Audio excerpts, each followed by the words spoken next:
getting back together? Yeah, it was good. It's good to have everybody at training, so that was important. Yeah. I know you like to study film and look at different tactics and everything else. At this point of the season, are you still committed to the 4-3-3 as the best way to fit all your guys onto the field and make them work?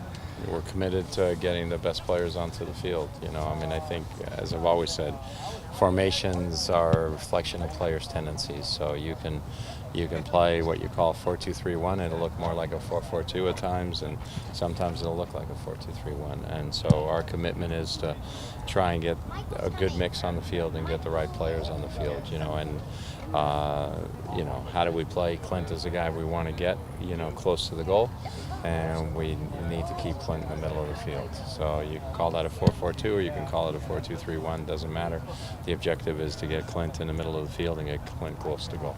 Has your thinking on that changed at all, though, since the beginning of the year when you were sort of more overtly talking about? Well, the beginning of the year was a lot different because, obviously Oba was here and before Oba left, and then it's really something that you guys like to talk about a lot more than me. And so it's like a big thing in the press. What are they playing? Is he a number 8? Is he a number 7? Is he a number 6?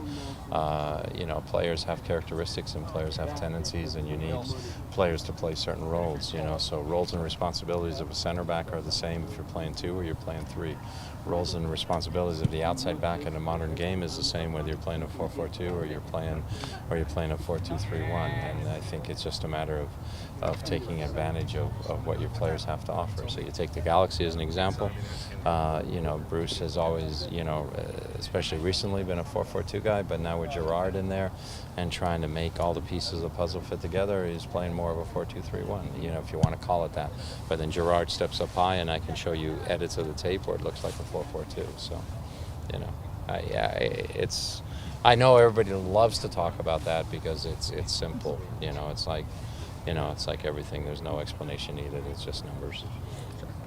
Big game. So I don't mean it negative. Yeah, no. Yeah. Big game with LA, obviously, coming to town this weekend. What's kind of the team's mentality going into that one? We got a series of big games. Obviously, we've had 3 positive results in our last 3 outings. I know they were in different competitions, but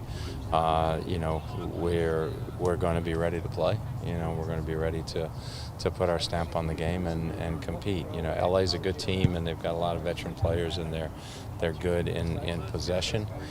So there's going to be times where they're going to have more possession than us, but there's going to be other times where we have more possession than them. And the thing every time playing with LA is they're a quality enough team. They're going to get some chances, but they also give up some chances. So we're going to get chances as well. We got to, our thing all season has been we got to finish the chances we create, and then we'll be okay. Notice Roman back out here. You guys getting closer to being able to sort of pick out a specific timetable? Yeah, we'll probably know at the beginning of next week. How the integration is going to proceed from here. We send him to do some really, really intensive work. Which he did. He feels good and strong, and now it's a matter of how we integrate him. I know today he really wanted to do more, so it's just a matter of evaluating exactly where he's at, and then come next week we'll start throwing him into more sections of practice. Still a week or 2 before he can play in a game, though, at least. Probably longer than that. How is Chad Marshall doing? Did he make it through all right today? Yeah, he passed all the concussion protocols and stuff, so he's cleared. He's ready to go. I know Hurt came in on a 3-month deal, it sounded like. Have you guys sort of extended him to keep him around for the end of the year? Is that a decision you guys still have to make? No, I think that all got taken care of. That it was a deal that went through June 30th, so I know he couldn't have played if we didn't have that part done. And what about Zach? Are you guys planning on him sticking around for the end of the year? And is anybody? Yeah, is same changed thing. I mean, he's here as well.